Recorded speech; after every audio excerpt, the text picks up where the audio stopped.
All right, well, I guess not bad things to report out there. Well, we haven't talked to Jay Peckham yet, so we'll see. But well, it's not all up to me, but I mean, I'll take that. Yeah.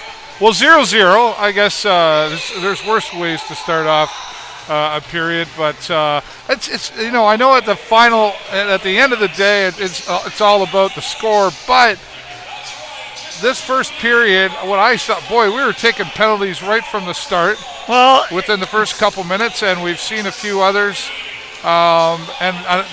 Shots on goal seems familiar to each other. 7-6 in our favor. Yeah. But the shots on goal. Before we get into this game, what we've seen so far, I don't know if you saw any of the win against Saginaw, which is great. I didn't. I was just happy that we won, frankly. Right. 3-2. But that being said, the shots on goal for Saginaw was 38 to our 14.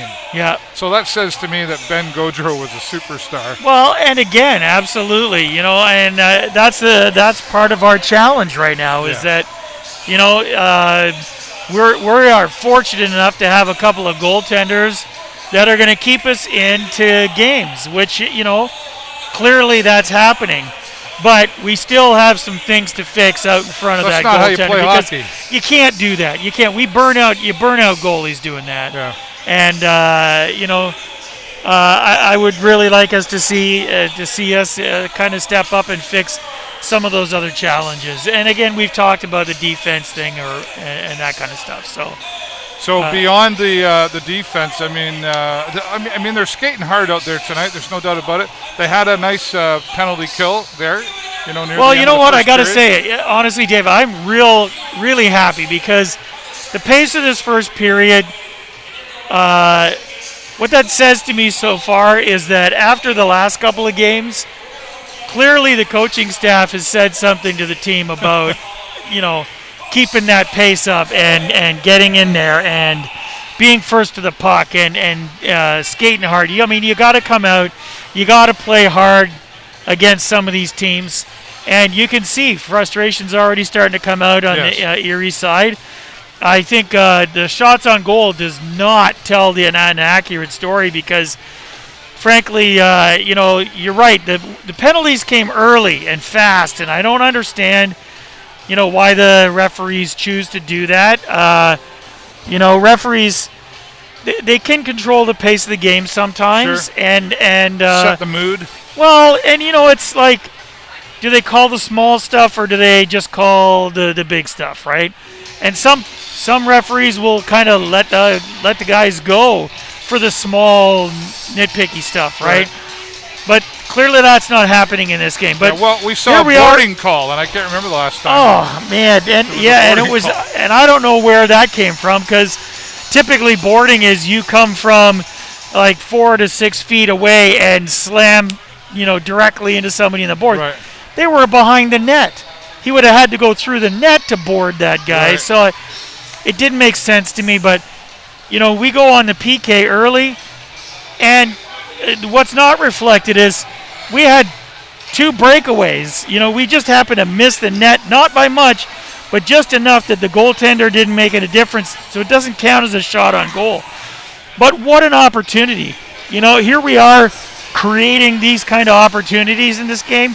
I like that. It's a much faster pace. If they can come out and play 2 more periods of hockey with that same pace and that same style, I think we're going to get another game in. Well, I think they're excited. Win. Obviously, when you come off a losing streak, it's hard to win it's harder to win because sure it is. Your mindset is down. You're bummed out. Whatever. You're frustrated. Yeah. And then you get a win and you go, oh, okay. Especially against the team you just lost to. Sure. I think that's even more. And important. it was a bad loss. I mean, it was an uncalled for. We were up 3-0 at one point. Yeah. We ended up at 4-2 at the end of 2. And how do you lose 7-4? Right. That's 5 unanswered goals in one period. Totally. That's we gave that game away. Saginaw didn't win that game. Yeah. We gave it away. But at the end of the day, you read the stats and they won, right? I guess that's what counts. But I know what you're saying. I know what you're saying. It's like sewer in your own 8-ball, right? You know. Well, exactly. You know what I mean? And that was a put sewer. Yourself behind that 8-ball. It was a big sewer. It was a big sewer. Right? That's a way to put it. Nice to see here as well, aside from hockey. You know, the Remembrance Day ceremonies out here absolutely. today. Obviously, we can't say enough how important the Remembrance Day activities are, and of course, Remembrance Day coming up on Thursday. And this is a big deal to a lot of people. Sure, it is. And you know what? And it's just one more thing we have to be thankful for living here in Canada. Our standard of living was fought for, by an awful lot of people to get us where we are right now. Certainly. And the freedoms and the benefits that we enjoy from their sacrifice. You're 100% right. Yeah. We need to be thankful for that. Well, and you thought the important. pandemic was hard, but I'm kind of glad I wasn't around for World War I and World War II. Well, for sure, So let's talk a little bit more hockey then. Okay, coming out of the gate here in the second period. We've got to keep this pace, but there's still some work needs to be done on the defense side of things, right? Well, and you know what, for me right now, I mean, we've talked about pairings in the past a little bit, and so far I'm really struggling. If I was a coach and I'm looking at our defensive team, the players that are on there, there has not been an outstanding, stellar performance by any pair so far. And I know they've mixed it up and stuff like that, and I'm really hoping to find that sort of first line, that those defensive guys with some good chemistry. Yeah. And just right now I couldn't imagine with the team that we've got there right now, I don't see any really strong pairings. There's some reasonable pairings. But we need to really put that wall out there. To find them. And have one of these pairs really step up. And you've only got so much time. Well, we could still say it's early in the season, but we're already how many games in, and you can only go so far trying to figure it out. There is still a lot of hockey to play, but no, you're right. I mean, the difference between having a successful club and a successful season is the ability to put together those pairings and those teams and building that chemistry early on. The earlier you get it in there, the more chance they have to benefit from that chemistry, right? And right now, we're, I think, still struggling in that area a little bit. Max Nemesnikov, I mentioned pre-show, got his first OHL career goal. He did so, goal. Absolutely. Did you see the goal? I didn't. Unfortunately, yesterday was a busy, very challenging day for me. Well, I had it here. We played it on the first one, so check it out there. It was a great goal. I'm just hoping that he'd decide that one's not enough. Now he's got a taste of it. Well, you're right. You get a taste, and you're like, ooh, I can do this. Well, it's like pasta, he's trying to do it again today. The first time you shovel that pasta in your face, it's like, I just can't get enough now. Yeah. And they're giving them the opportunities out there. And, exactly. We'll see what happens. Well, and frankly, I was very happy. I mean, he's playing a pretty full throttle game right now. Yeah. And, it's nice to see. We've got our forwards are not, they're really moving that puck around well in the forward zone. They're pushing guys off the puck. They're keeping control. Their passing has improved in this game really significantly.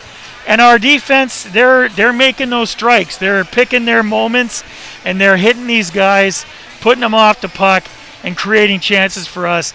And that's all I'm ever asking for, right? I mean, those kinds of things. Sure, we've been shut out in terms of that, but we've had some great opportunities. And if we keep playing just like that, we're going to pull out a whole lot more wins this season. I have to say, back to Max for just a moment, he reminds me of someone. Who's that? He reminds me of Franco Spravera. Yeah, I would say that. You know what I mean? Small, fast, good hands. Yep.